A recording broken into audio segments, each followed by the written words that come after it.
지금 당장 멈추십시오. 이 영상을 모르고 오늘을 넘기면 여러분의 남은 인생에 돌이킬 수 없는 후회와 깊은 상처를 남길 수 있습니다. 저는 오늘 여러분의 귀한 삶을 스스로 헐값에 팔아 넘기고 자손들에게 마저 만만하게 보이는 치명적인 말습관에 대해 이야기할 것입니다. 이 경고를 허투루 듣지 마십시오. 우리가 무심코 내뱉는 한마디 한마디가 어떻게 여러분의 품격을 무너뜨리고 주변 사람들의 존경심을 낱낱이 밝혀내려야 합니다. 우리는 흔히 나이 들면은 모든 것이 저절로 얻어진다고 착각합니다. 지혜와 존경, 마음의 평화까지도 말입니다. 하지만 진정한 어른의 품격은 결코 세월이 흐른다고 해서 덤으로 주어지는 것이 아닙니다. 오히려 말 한마디 행동 하나에서 비롯되는 자기 존중이 평생을 좌우합니다. 여러분이 가진 가장 큰 재산은 돈도 자식도 아닌 바로 스스로를 귀하게 여기는 마음과 서심 내가 나를 귀하게 대접하지 않으면 세상 그 누구도 나를 존중해 주지 않는다. 이 말씀은 단순히 해선비의 훈계가 아닙니다. 지금 이 순간 여러분의 삶에 직접적으로 영향을 미치는 피와 살이 되는 지혜입니다. 여러분이 오늘 깨닫지 못하고 이전의 습관을 반복한다면 내일 아침 거울을 본 순간 후회와 함께 무너진 자존감을 마주하게 될 것입니다. 이 영상은 단순히 듣고 흘려버릴 이야기가 아닙니다. 오늘 제가 드릴 말씀은 여러분의 남은 삶을 바꿀 단 하나의 기회이며 여러분이 겪는 모든 관계의 불화를 해결할 열쇠입니다.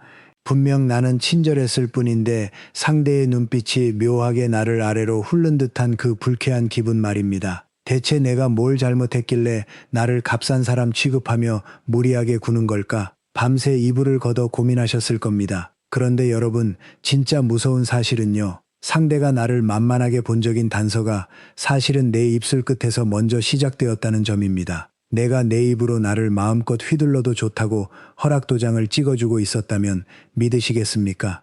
가만히 있어도 누구도 함부로 넘볼 수 없는 어른의 묵직한 존재감을 갖게 되실 테니까요. 오늘 저는 여러분을 헐값으로 만드는 6가지 치명적인 말버릇에 대해 낱낱이 밝혀보겠습니다. 이 말관들은 여러분의 건강, 자녀와의 관계, 심지어 노후의 재정적인 안정감마저 흔들 수 있는 보이지 않는 독과 같습니다. 이 독을 해독하고 여러분의 삶에 다시금 존경과 평화를 되찾는 방법을 알려드릴 것입니다. 이 작은 행동 하나가 여러분의 침묵 속에 숨겨진 진정한 힘을 깨우고 여러분이 얼마나 귀한 존재인지를 스스로에게 상기시켜 줄 것입니다. 지금 이 순간 여러분의 삶을 진정으로 사랑하고 아끼겠다는 마음이 조금이라도 있다면 이 영상을 끝까지 놓치지 마십시오. 오늘 밤 여러분의 침대 머리맡에 작은 거울 하나를 놓아 보십시오. 그리고 내일 아침 눈을 뜨는 순간 그 거울에 비친 여러분의 모습을 보며 마음속으로 이렇게 맹세하십시오. 나는 나를 귀하게 여기리라. 나는 내 말에 힘을 실어 내 삶의 주인이 되리라. 이 작은 다짐 하나가 여러분의 잠자는 자존감을 일깨우고 다가올 하루의 모든 순간에 긍정적인 파동을 일으킬 것입니다. 지금부터 우리가 깊이 성찰해야 할 첫 번째 말습관을 이야기할 시간입니다. 바로 정적을 견디지 못하는 입술의 조급함입니다. 여러분, 대화 중 어색한 침묵이 흐르면 누구나 불안감을 느낍니다. 이 침묵을 깨야만 할 것 같은 강박에 사로잡히죠. 마치 내가 가만히 있으면은 상대가 나를 재미없는 사람, 가치 없는 사람으로 생각할까봐 두려워하는 마음 때문입니다. 67 박명자 씨는 얼마 전 동창 모임에 갔다가 며칠째 밤잠을 설치고 있습니다. 오랜만에 만난 친구들과의 자리. 다들 자기 자랑하기 바쁜 그 미묘한 기싸움 속에서 잠시 대화가 끊기고 싸늘한 정적이 흘렀습니다. 명자 씨는 그 숨막히는 공기를 참을 수 없었지요. 분위기를 좀 부드럽게 만들어 보겠다고 하지 않아도 될 자기 집안의 미천을 유모처럼 던지고 말았습니다. 그 순간 친구들은 깔깔대며 웃었습니다. 명자 씨는 분위기를 살렸다는 생각에 뿌듯했죠. 하지만 모임이 끝나갈 무렵 한 친구가 은근슬쩍 이런 말을 던집니다. 야, 명자야, 이번 차값은 네가 좀 더 내라. 너네 영감님의 비상금은 남겨뒀을 거 아니야. 허허. 웃음 섞인 농담이었지만 명자 씨는 가슴이 철렁 내려앉았습니다. 우리는 왜 그 짧은 침묵을 견디지 못하고 내 소중한 사람을 팔고 내 비밀을 팔까요? 명자 씨의 사례처럼 우리는 침묵이 흐르는 순간 내가 지루한 사람 혹은 가치가 없는 사람으로 보일까봐 겁이 나기 때문입니다. 하지만 꼭 기억하세요. 여러분이 어색함을 메우려고 던지는 그 정보들은 상대방에게는 여러분을 위로할 재료가 아니라 여러분을 평가할 데이터가 됩니다. 말이 빨라지고 정보가 많아질수록 상대는 여러분의 말을 경청하는 게 아니라 여러분의 허점을 찾습니다. 이 조급함은 단순히 사회적인 문제를 넘어 여러분의 내면 깊숙이 자리한 불안과 낮은 자존감에서 비롯됩니다. 침묵은 곧 결핍을 의미한다고 여기는 무의식적인 믿음이 우리를 조바심내게 만드는 것이지요. 더욱이 어르신들의 경우 자식들에게 짐이 될까봐 혹은 자신의 의견이 중요하지 않다고 여겨지는 것에 대한 두려움 때문에 더더욱 말을 많이 하거나 사소한 것을 과장하여 말하는 경향이 있습니다. 혹은 손주들에게 할미는 아는 것도 없는데 멀리라며 자신의 지식과 경험을 과소평가하며 무작정 많은 이야기를 쏟아내고 있지는 않으신지요. 이러한 행동은 역설적으로 자식들이나 손주들에게 여러분의 말을 가볍게 여기게 만드는 결과를 초래합니다.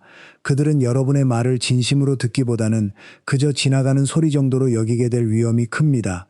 이것은 결국 가족 간의 단절감으로 이어질 수 있습니다.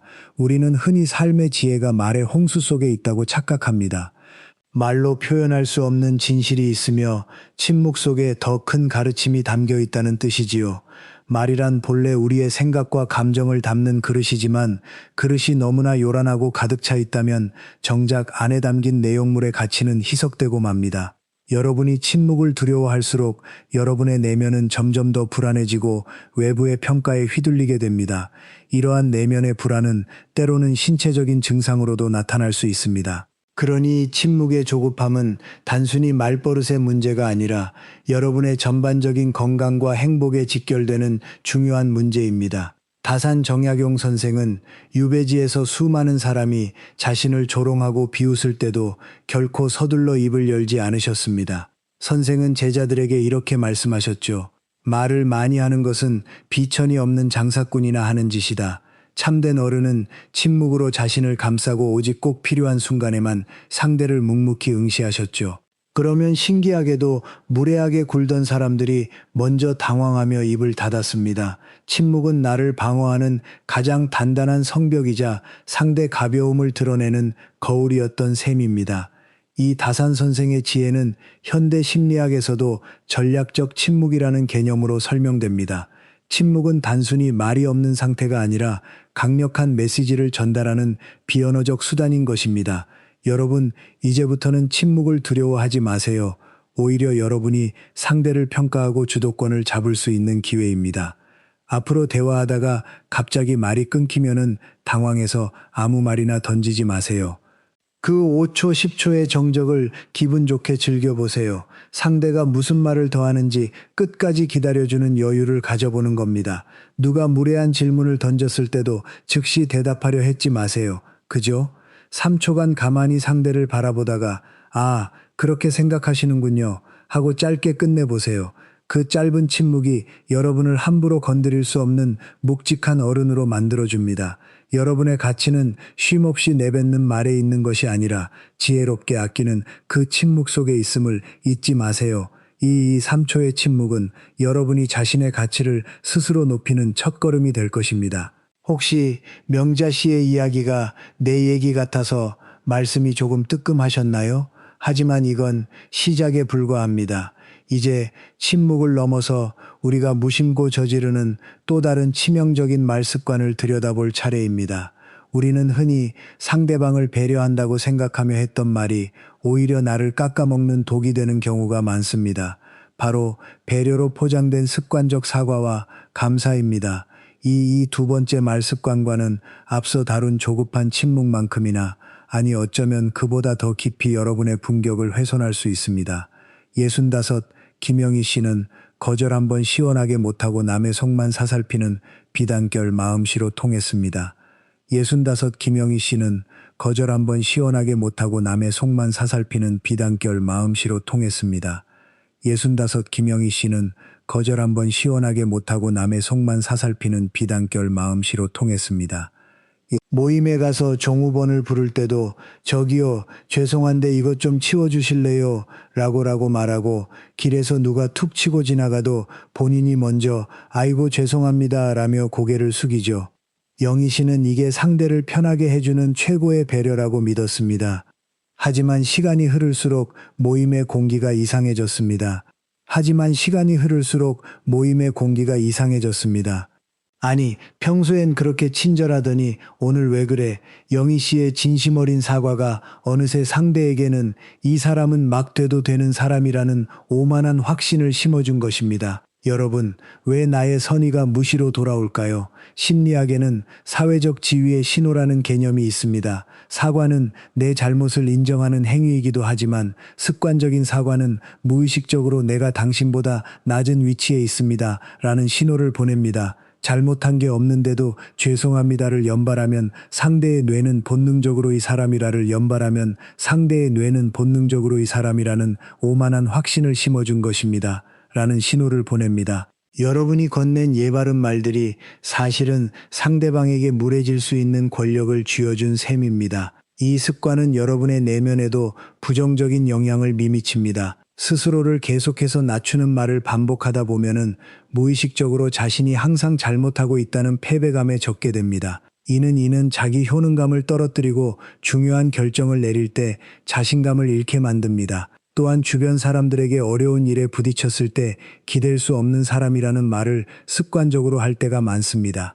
이는 자녀들에게 자신의 약한 모습을 보여주지 않으려는 배려의 표현일 수도 있고 혹은 실제로 자신의 역할이 줄어들었다는 무력감의 반영일 수도 있습니다. 하지만 이러한 겸손는 상대방에게 여러분의 가치를 스스로 낮추는 행위로 비칠 수 있습니다. 자녀들은 부모님의 이러한 태도에서 오히려 부담감을 느끼거나 부모님의 능력을 과소평가하게 될 위험이 있습니다. 이는 결국 부모와 자녀 간의 건강한 상호 존중 관계를 해치고 중요한 가족 행사나 결정에서 여러분의 의견이 묵살되는 결과를 초래할 수 있습니다. 엄마는 원래 괜찮다고 하잖아. 아버지는 늘 괜찮으시다고 할 거야. 라는 생각으로 여러분의 실제 필요나 어려움을 외면하게 되는 것이지요. 불교의 가르침 중에는 정견전면이라는 것이 있습니다. 있는 그대로 보고 있는 그대로 판단하며 왜곡된 시선을 갖지 않는다는 뜻입니다. 우리 자신을 향한 정견은 우리 스스로를 존중하는 첫걸음입니다. 습관적인 사과나 과도한 겸손은 자신을 향한 정견을 흐리게 만듭니다. 내가 죄송할 필요가 없는 상황에서 자꾸만 죄송하다고 말하면 내 마음속에서조차 내가 죄인이라는 잘못된 인식이 뿌리내릴 수 있습니다. 이러한 자기 비하는 우리의 에너지를 고갈시키고 삶의 활력을 잃게 만듭니다. 여러분이 자신을 헐값에 팔수록 세상은 여러분에게 그 헐값만큼의 대우만을 해줄 뿐입니다. 이 악순환의 고리를 끊지 않는다면 여러분은 남은 평생을 스스로 만들어낸 낮은 지위와 무시 속에서 살아가게 될지도 모릅니다. 이것은 단순한 대인관계의 문제가 아니라 여러분의 정신건강, 가족관계, 그리고 궁극적으로 여러분의 노년의 행복에 심각한 영향을 미치는 문제입니다. 고을의 학업관리인 아전들이 선생을 죄인이라 깔보고 은근히 조롱하며 무례하게 굴었죠. 하루는 한 아전이 거만한 걸음으로 방해들이 닥치더니 선생 앞에 죄인의 이름이 적힌 명부를 툭 던지며 말했습니다. 죄인 주제의 절차도 모르고 왔으니 어서 내게 사과하고 시키는 대로 이름을 적으시오.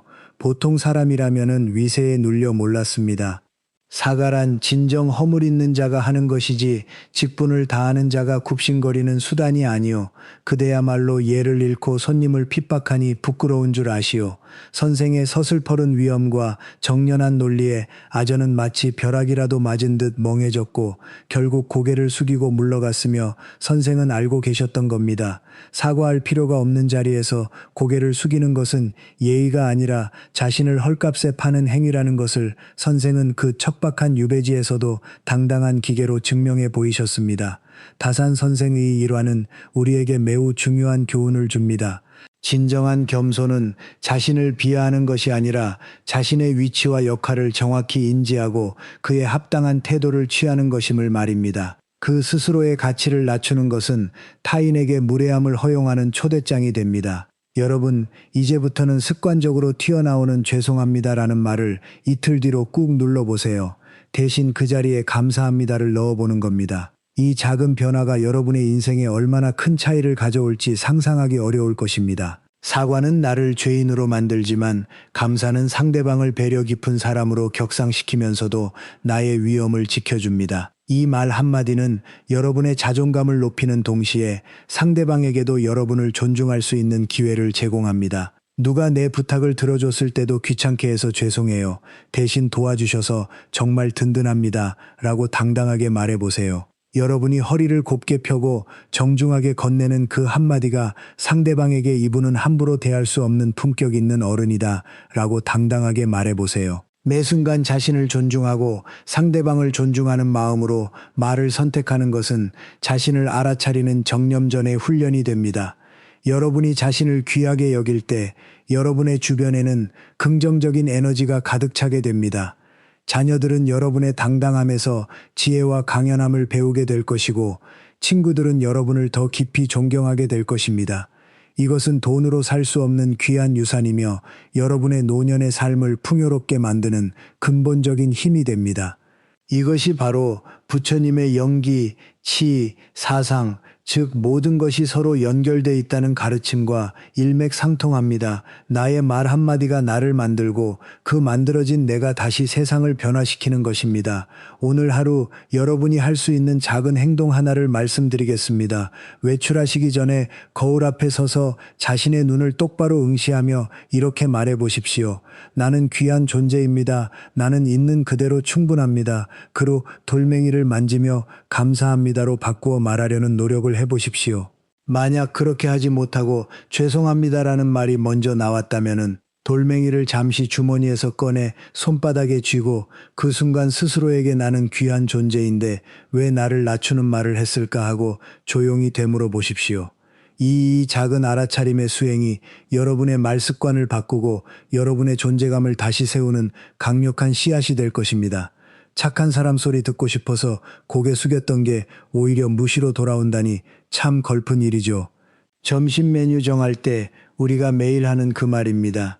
세 번째 여러분의 존재감을 지우는 치명적인 말릇은 바로 아무거나에 덧입니다. 이 단순한 단어 하나가 어떻게 여러분의 개성과 의견을 뭉개고 심지어 가족과 친구들 사이에서 여러분의 자리를 없애버리는지 깨닫는다면 아마 깜짝 놀라실 것입니다. 우리는 흔히 이 말을 배려라고 포장하지만 사실은 자신의 가치를 스스로 낮추는 무서운 독이 됩니다. 이에 김창식 씨는 자식들 사이에서 세상 편한 아버지로 불립니다. 손주들이 생신 선물을 물어봐도 아이고 난 아무것도 필요 없다 마음만 받을게라며 손사래를 치십니다. 장식 씨는 이게 자식들 부담 안 주는 최고의 배려라고 생각했습니다. 그런데 어느 날부터인가 묘한 소외감이 들기 시작했습니다. 식당에 가도 자식들은 이제 창식 씨에게 묻지도 않고 자기들끼리 메뉴를 정하고 생신 때가 되어도 아버지는 어차피 아무거나 좋다고 하실 테니 우리 편한 대로 하자며 창식 씨의 존재를 슬쩍 지워버리는 겁니다. 내려라고 던진 아무거나라는 말이 어느새 창식 씨를 취향도 생각도 없는 투명인간으로 만들어버렸습니다. 여러분, 왜 내가 좋아서 한 배려가 결국 소외로 돌아올까요? 사람의 마음에는 참 묘하고도 냉정한 구석이 하나 있습니다. 누군가 항상 난다 좋다, 아무거나 해라라고 말하면 처음에는 참 편하고 좋은 분이다라고 생각하죠. 하지만 그게 반복되면은 우리는 언연중에 이렇게 결론을 내려버립니다. 아, 이 사람은 딱히 자기 생각이 없구나. 굳이 물어보지 않아도 화내지 않을 사람이 이게 무서운 점입니다. 의도가 없어도 사람들은 본능적으로 에너지를 아끼고 싶어 합니다. 여러분이 아무거나 말하는 순간 여러분은 배려를 한 게 아니라 상대방에게 나를 무시해도 좋다는 면죄부를 준 셈입니다. 내 목소리에 색깔이 없으면 상대의 눈에도 여러분의 존재가 흐릿해 보이기 시작하고 결국 가장 가까운 가족 사이에서도 소중한 어른이 아닌 그저 자리만 채우는 사람으로 잊히게 되는 것입니다. 이 아무거나 습관은 어르신들에게 특히 더 위험합니다. 나이가 들면서 자신의 건강이나 노후 계획에 대해 적극적으로 의견을 내지 못하고 자식들에 알아서 해주겠지, 나야 뭐 아무래도 상관없다라고 말하는 순간 여러분의 삶의 주도권은 점점 타인에게 넘어갑니다. 이는 재정적인 문제, 생활 환경 문제, 심지어 건강 관리 문제에 있어서도 여러분의 의사가 존중받지 못하는 상황으로 이어질 수 있습니다. 자녀들은 여러분의 아무거나라는 말 뒤에 숨겨진 진정한 바람을 헤아리지 못하고 자신들의 편의에 따라 여러분의 삶을 결정할 가능성이 높아집니다. 하지만 변화 속에서도 자신만의 중심을 잡는 것은 매우 중요합니다. 아무거나는 이 중심을 허물어뜨리는 말입니다.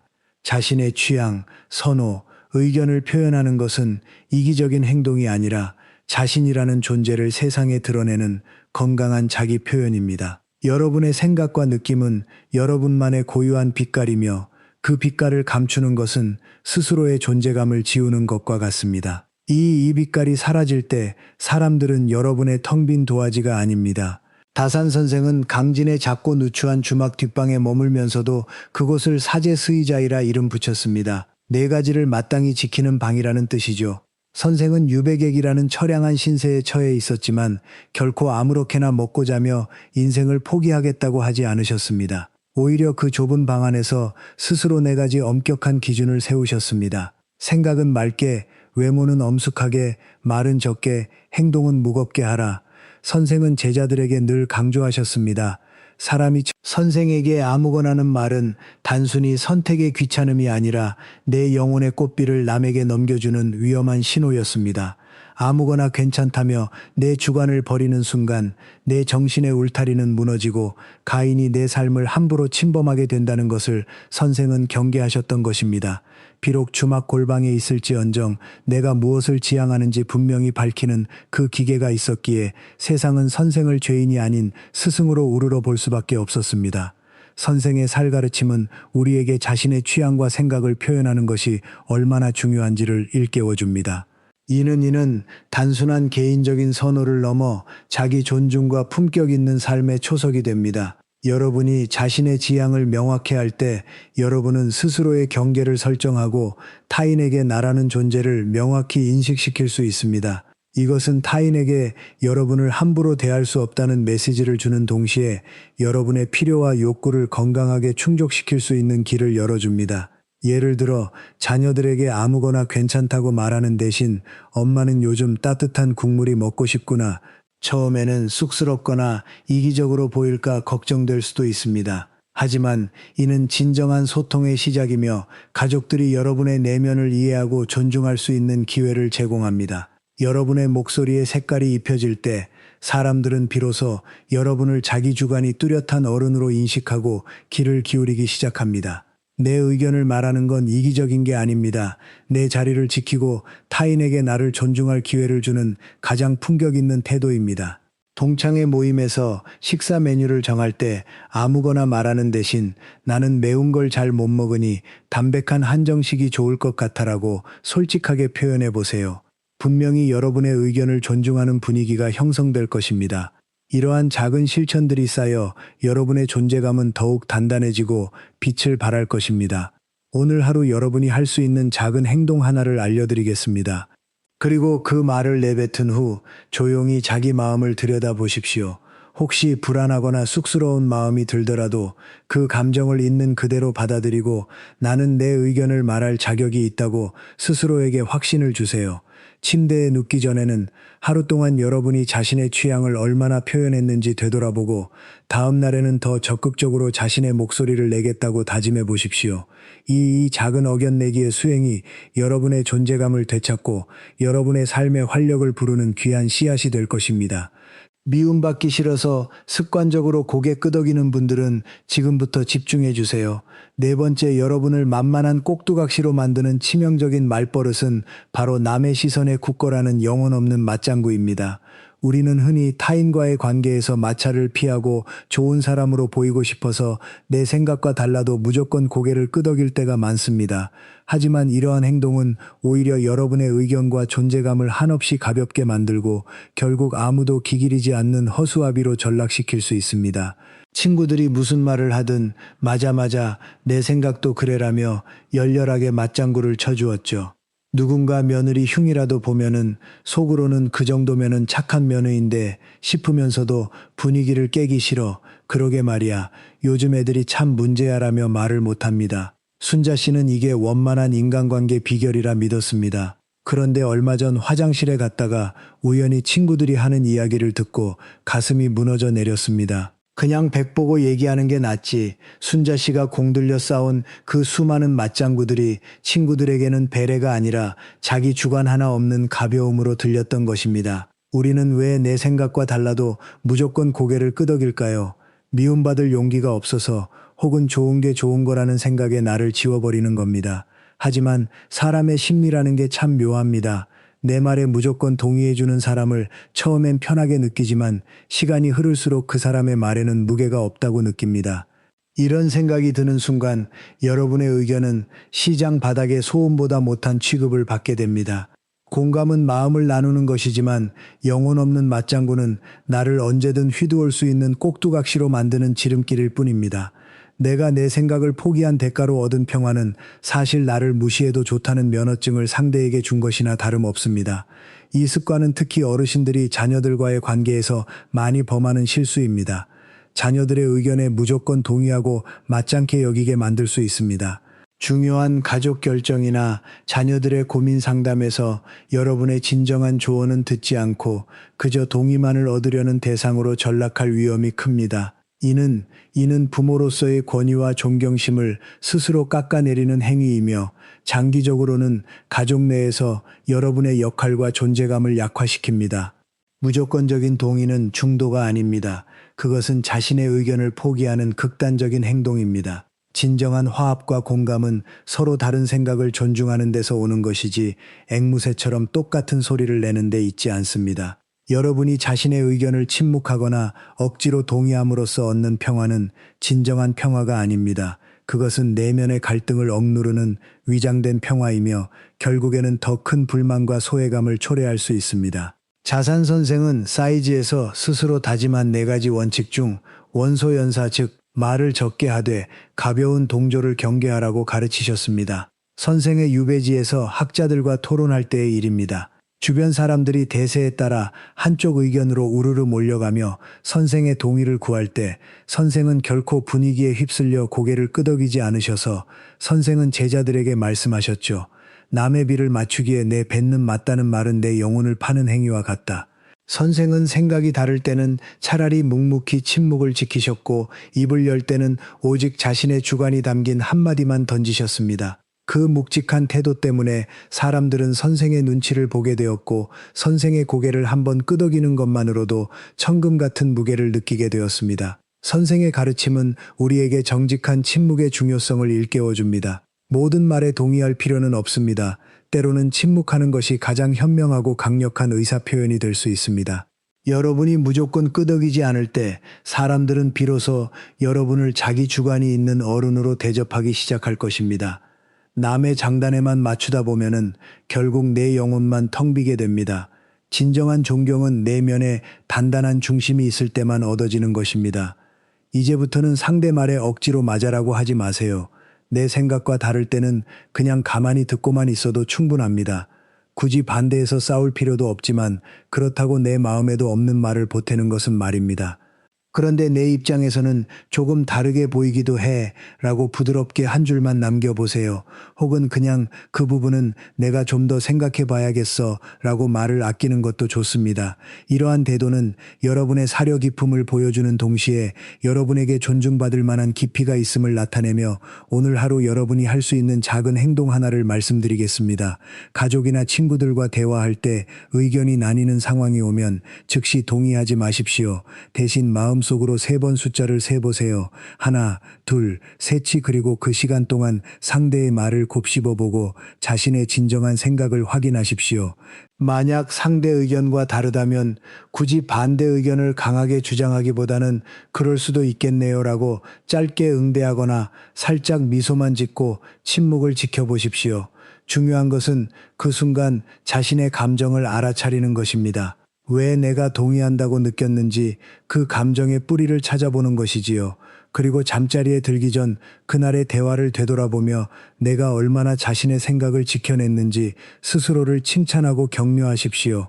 이 작은 침묵 속 자기 성찰의 수행이 여러분의 영혼을 채우고 여러분의 존재감을 빛나게 할 것입니다. 특히 자식이나 가까운 가족들에게 나는 부족한 사람이다 라고 습관적으로 말하고 계시지 않나요? 그게 왜 나를 헐값에 파는 행위인지 바로 말씀드리겠습니다. 다섯 번째, 여러분의 존재를 깎아먹는 습관적인 저자세입니다. 이 말버릇은 앞서 다른 침묵, 과도한 사과 아무거나만큼이나 위험하며 심지어 자식들에게조차 여러분을 존경의 대상이 아닌 그저 보살핌이 필요한 연약한 존재로 인식하게 만들 수 있습니다. 68 이정숙 씨는 평생 자식들 뒷바라지에 모든 것을 바친 헌신적인 어머니입니다.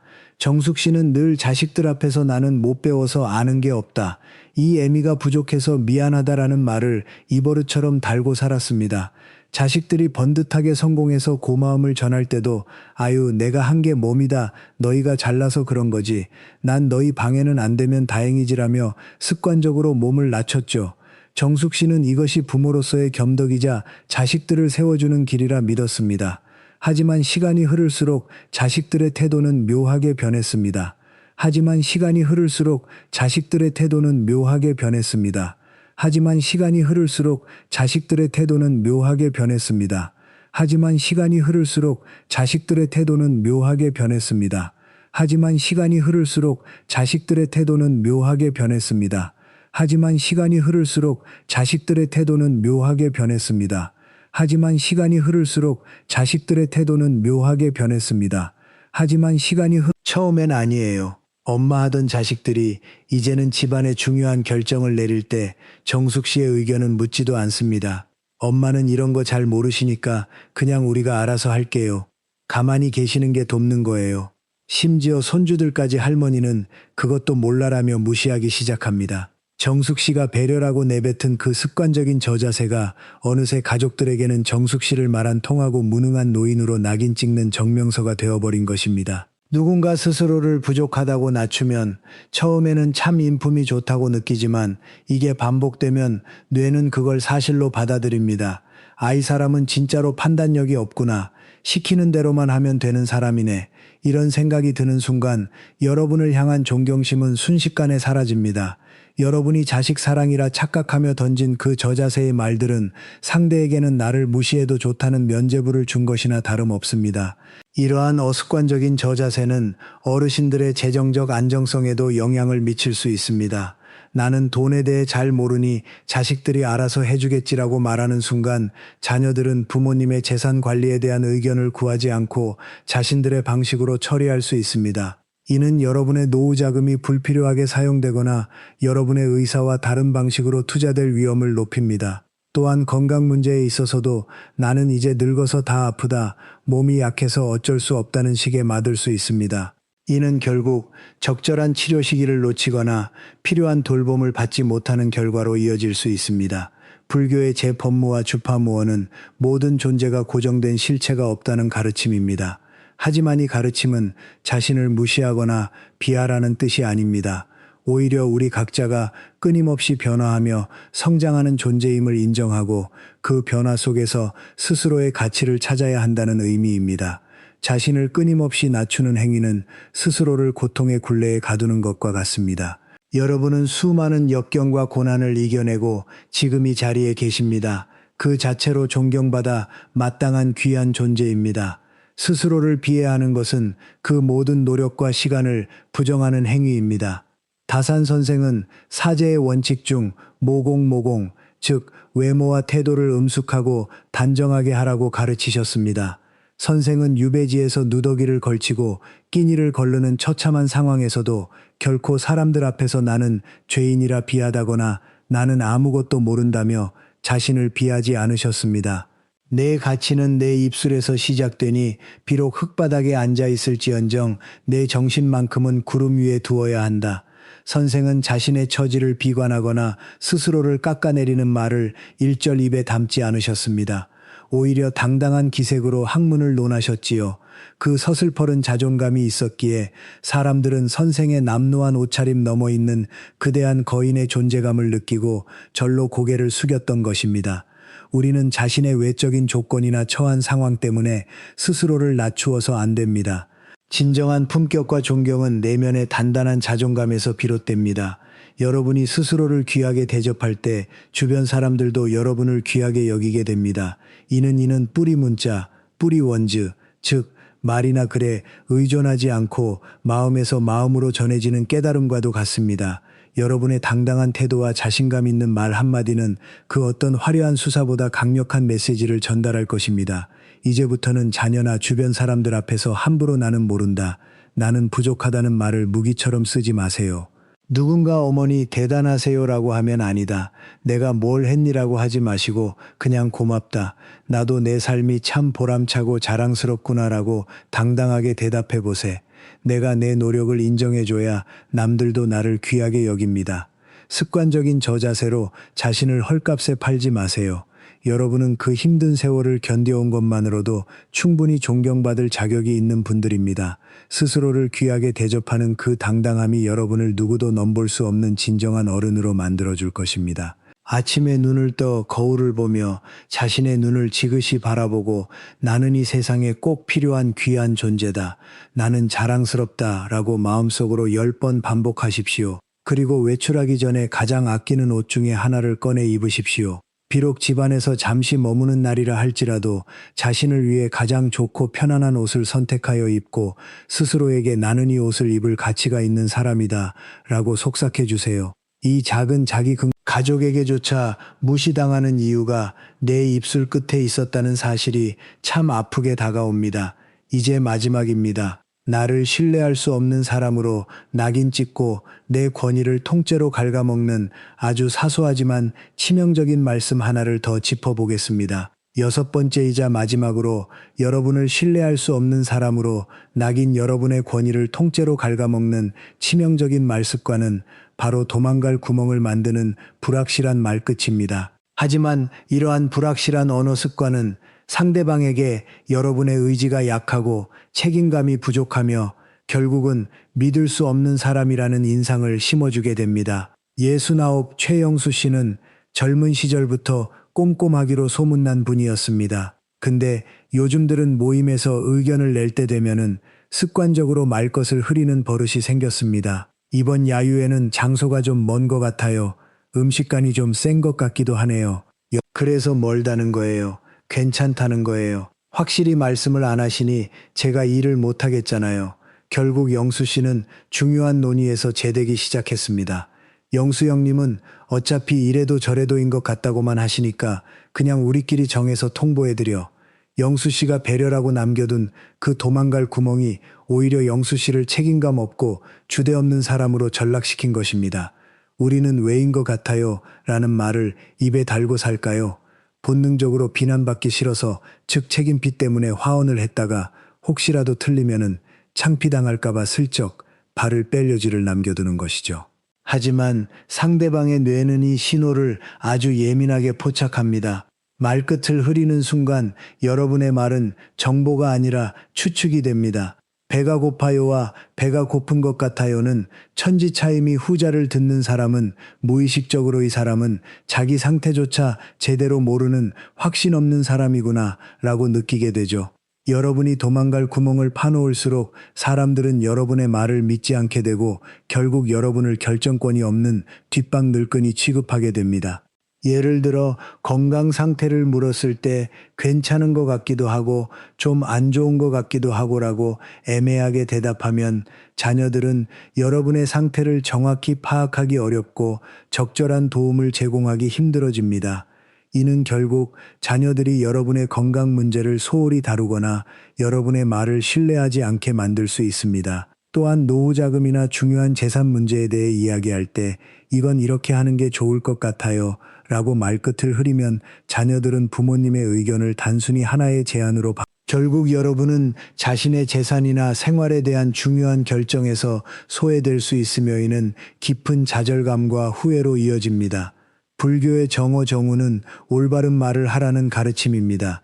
이는 거짓말을 하지 않는 것뿐만 아니라 진실되고 명확하며 책임감 있는 말을 하는 것을 의미합니다. 불확실한 말은 정오의 반대입니다.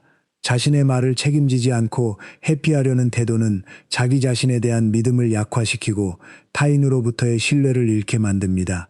이는 결국 외로움과 고리감을 심화시키는 결과를 초래하며 마음의 평화를 깨뜨립니다. 선생의 유배지에서 제자들을 가르칠 때 한 제자가 문장의 뜻을 풀이하며 이렇게 말했습니다. 선생님, 이 구절은 이런 뜻인 것 같기도 하고 저런 뜻인 것 같기도 합니다. 그러자 선생은 책을 덮으며 얼굴을 퍼렇게 꾸짖으셨습니다. 학문을 하는 자가 어찌하여 말끝에 안개를 피우느냐. 모르면 모른다고 하고 알면 안다고 할 것이지 것 같다는 비겁함이다. 선생은 평소에도 옳은 것은 옳다 하고 아닌 것은 아니라 하라는 가르침을 철저히 지키셨습니다. 선생의 말에 힘이 실렸던 이유는 지식이 많아서가 아니라 자신이 내뱉은 말에 대해 추호에 도망갈 구멍도 남기지 않는 단호함이 있었기 때문입니다. 그 단호함이 곧 선생의 위엄이었습니다. 선생의 강력한 꾸짖음은 우리에게 말의 명확성이 얼마나 중요한지를 가르쳐 줍니다. 여러분이 명확하게 말할 때 상대방은 여러분의 의견을 진지하게 받아들이고 여러분의 판단에 무게를 두게 됩니다. 이는 여러분이 중요한 상황에서 영향력을 발휘하고 존경받는 어른으로서의 역할을 수행하는데 필수적입니다. 이제부터는 말끝에서인 것 같아요를 과감히 삭제해 보세요. 좋은 것 같아요. 대신 좋습니다라고 하시고 추운 것 같아요. 대신 춥네요라고 마침표를 찍으세요. 처음에는 내 주장을 강하게 하는 것 같아요. 내 생각에 책임을 지는 태도야말로 어른의 진정한 위엄입니다. 마침표 하나만 제대로 찍어도 주변 사람들은 여러분을 함부로 대하지 못할 것입니다. 이분은 자기 생각이 분명한 분이다. 라는 신뢰가 여러분의 품격을 완성해 줄 것입니다. 오늘 하루 여러분이 할 수 있는 작은 행동 하나를 알려드리겠습니다. 아침에 일어나서 하루 계획을 세울 때 혹은 가족에게 무언가를 부탁하거나 제안할 때 3번만 마침표를 찍는 연습을 해보세요. 처럼 명확하게 말하고 마침표를 찍는 것입니다. 그리고 저녁에 잠자리에 들기 전 하루 동안 내가 얼마나 명확하게 말했는지 되돌아보고 다음 날에는 더 당당하고 분명하게 자신의 의견을 말하겠다고 다짐해 보십시오. 이 작은 마침표 찍기 수행이 여러분의 말에 힘을 짓고 여러분의 삶에 대한 주도권을 되찾아주는 강력한 씨앗이 될 것입니다. 여러분, 지금까지 저와 함께 나를 헐값으로 만드는 6가지 말실수들을 짚어봤습니다.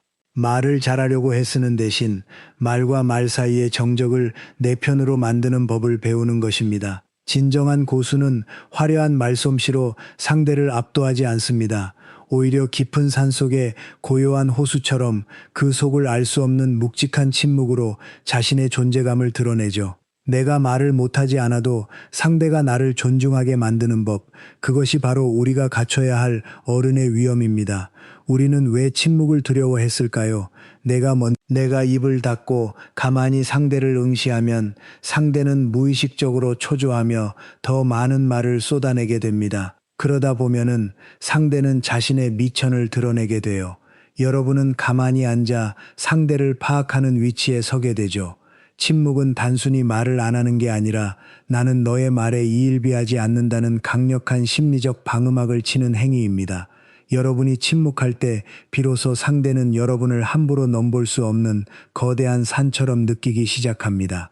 다산 선생이 유배지에서 학문이 깊으로 소문난 선비와 마주 앉았을 때의 일입니다. 그 선비는 선생의 길을 꺾기 위해 화려한 은변으로 질문을 쏟아내며 기세를 올렸죠. 주변 사람들은 선생이 어떤 대답으로 맞을지 숨을 죽이고 지켜봤습니다. 하지만 선생은 그가 말을 마친 후에도 한참 동안 아무 대답 없이 그를 묵묵히 바라만 보셨어. 차잔을 들어 차모음을 천천히 음미하고 다시 그를 응시하셨죠. 그 짧은 정적이 10초, 이 10초 그때 선생이 짧게 한마디를 던지셨죠. 말은 마음의 알맹이를 담는 그릇이라는 그대의 그릇은 너무 요란하여 알맹이가 보이지 않는구려. 선생은 단 한마디의 침묵으로 상대를 제압하셨습니다. 정약용 선생에게 침묵은 가장 날카로운 칼이자 가장 단단한 방패였던 것입니다. 이 다산 선생의 지혜는 경청의 중요성과도 연결됩니다. 진정한 경청은 단순히 듣는 것을 넘어 상대의 말을 이해하고 그 안에 담긴 의미를 파악하는 것입니다. 이는 가족과의 관계에서도 마찬가지입니다. 자녀들이 자신의 고민을 이야기할 때 조급하게 조언을 쏟아내기보다는 그들의 말을 끝까지 경청하고 깊은 침묵으로 반응해 보세요. 그러면 자녀들은 여러분이 자신들을 진정으로 이해하고 존중한다는 것을 느끼게 될 것입니다. 이는 단순히 자식들에게만 해당되는 이야기가 아닙니다. 우자, 친구, 심지어 이웃과의 관계에서도 침묵의 경청은 깊은 신뢰와 유대를 형성하는 데 결정적인 역할을. 대화의 주도권을 억지로 지려하지 않고 침묵 속에서 자신의 중심을 잡을 때 여러분은 어떤 상황에서도 흔들리지 않는 내면의 힘을 갖게 됩니다. 이러한 힘은 여러분의 건강에도 긍정적인 영향을 미칩니다. 마음이 안정되고 평화로울 때 우리 몸의 면역 체계는 강화되고 스트레스 호르몬은 감소합니다. 결과적으로 숙면을 취할 수 있고 소화 기능이 개선되며 전반적인 신체 활력이 높아집니다. 여러분의 건강은 단순한 육체적 문제가 아니라 정신적 평화와 깊이 연결되어 있습니다. 누가 무례하게 굴거나 어색한 상황이 오면 속으로 3번만 숫자를 세워보세요. 그 3초의 공백이 여러분을 가벼운 사람에서 속 깊은 어른으로 만들어줄 것입니다. 오늘부터 실천해볼 3가지 약속입니다. 첫째, 상대 말이 끝나고 3초 뒤에 입을 여세요. 이 3초는 여러분에게 생각할 시간을 주고 상대에게는 존중받는다는 느낌을 줄 것입니다. 둘째, 내 의견을 말이 아니라면은 그저 미소로 대답을 대신해 보세요. 때로는 한마디의 말보다 따뜻한 미소가 더 많은 의미를 전달하고 관계를 부드럽게 만들 수 있습니다. 여러분의 입술을 굳게 닫고 눈빛에 힘을 담을 때 세상은 여러분을 말하는 호구가 아닌 위험 있는 어른으로 대접하기 시작할 것입니다. 여러분의 가치는 쏟아내는 말의 양이 아니라 품격 있게 지켜내는 침묵의 깊이에서 결정된다는 사실을 꼭 기억하시길 바랍니다. 이 침묵의 수행을 통해 여러분은 내면의 평화를 얻고 진정한 자기 존중을 실천하게 될 것입니다. 침묵의 힘을 믿으십시오. 그리고 그 힘을 통해 여러분의 삶을 스스로 빛내십시오. 여러분, 오늘 저와 함께 나를 헐값으로 만드는 말릇 6가지 와이를 뒤집는 침묵의 힘에 대해 나눠봤습니다. 어쩌면 오늘 영상을 보면서 지나온 세월 동안 내가 내 입술로 나를 얼마나 아프게 했는지, 남의 비를 맞추느라 정작 내 마음은 얼마나 뒷전이었는지 떠올리며 속상하셨을지도 모르겠습니다. 그저 나보다 남을 더 배려하고 싶었고 누구에게나 좋은 사람으로 남고 싶었을 뿐이니까요. 그 마음은 참으로 아름답고 고귀한 것입니다. 다만 이제는 그 친절의 방향을 조금만 바꿔보셨으면 좋겠습니다. 남에게 향했던 그 따뜻한 마음을 평생 고생하며 살아온 바로 여러분 자신에게 말이죠. 다산정경 선생은 유배지에서 홀로 써 있는 소나무를 보며 이런 글을 남기셨습니다. 내가 나를 어떻게 대접하느냐가 내 인생의 값을 정합니다. 선생이 유배지의 좁은 골방 사이지에서 자신의 위엄을 스스로 세웠듯 여러분도 오늘부터 내 입술의 주인으로 당당히 서시길 바랍니다. 내가 나를 귀하게 여기고 말을 아낄 때 세상은 비로소 여러분을 함부로 넘볼 수 없는 진정한 어른으로 모시기 시작할 것입니다. 여러분의 삶은 여러분 자신의 것입니다. 누구에게도 함부로 휘둘리거나 가치를 깎아내릴 권리를 주지 마십시오. 불교의 핵심 가르침 중 하나인 자비사 베이스의 마음을 남에게만 베풀 것이 아니라 가장 먼저 자기 자신에게 베풀어야 합니다. 자신에게 자비로운 마음을 가질 때 비로소 내면의 평화가 찾아오고 그 평화로운 마음에서 우러나오는 말이 진정한 힘을 갖게 됩니다. 여러분이 스스로를 아끼고 존중하는 그 마음이 바로 여러분의 운명을 바꾸는 가장 강력한 에너지원이 될 것입니다. 오늘 이 영상이 여러분의 무너진 자존감을 세우고 잃어버린 분격을 되찾는 작은 불씨가 되었기를 진심으로 바랍니다. 이제는 남의 눈치를 보면 미안하다, 아무거나 괜찮다고 말하는 대신 가만히 미소 지으며 여러분의 자리를 지키세요. 그 고요한 침묵 속에 여러분의 진짜 힘이 숨어 있습니다. 며칠 전 저는 한 노보살님으로부터 감사의 편지를 받았습니다. 그분은 제 이야기를 듣고 난 후 아침마다 스스로에게 나는 충분히 가치 있는 존재다라고 말하며 거울을 보는 작은 습관을 시작하셨다고 합니다. 그리고 놀랍게도 그 작은 습관이 자신의 마음을 평화롭게 하고 주변 사람들에게서도 전에는 느껴보지 못했던 존경을 받게 되었다고 적어주셨습니다. 여러분도 할 수 있습니다. 아니, 여러분은 이미 그럴 능력을 가지고 계십니다. 단지 그 능력을 잠시고 있었을 뿐입니다. 오늘부터 여러분의 말 한마디, 침묵한 순간에 스스로의 가치를 담으십시오. 여러분의 자녀들이, 손주들이 우리 할머니, 할아버지는 참 멋있고 품격 있는 분이시라고 말할 수 있도록 여러분 스스로가 그 귀한 모습을 보여주십시오. 여러분이 스스로를 귀하게 여기고 말에 힘을 실을 때 여러분의 남은 삶은 후회 없이 찬란한 빛으로 가득 채워질 것입니다. 이 귀한 삶을 스스로에게 선물하십시오. 오늘 내용에 깊이 공감하셨다면 잊지 말고 댓글에 숫자 2를 남겨주세요. 여러분이 남겨주신 1이라는 숫자가 이제 남보다 나를 먼저 아끼겠다는 소중한 약속의 시작이 될 것입니다. 그리고 더 나아가 이렇게 써보십시오. 이미 좋은 일이 일어났습니다. 이 긍정의 화근이 여러분의 잠재의식을 깨우고 좋은 일들을 실제로 끌어당길 것입니다.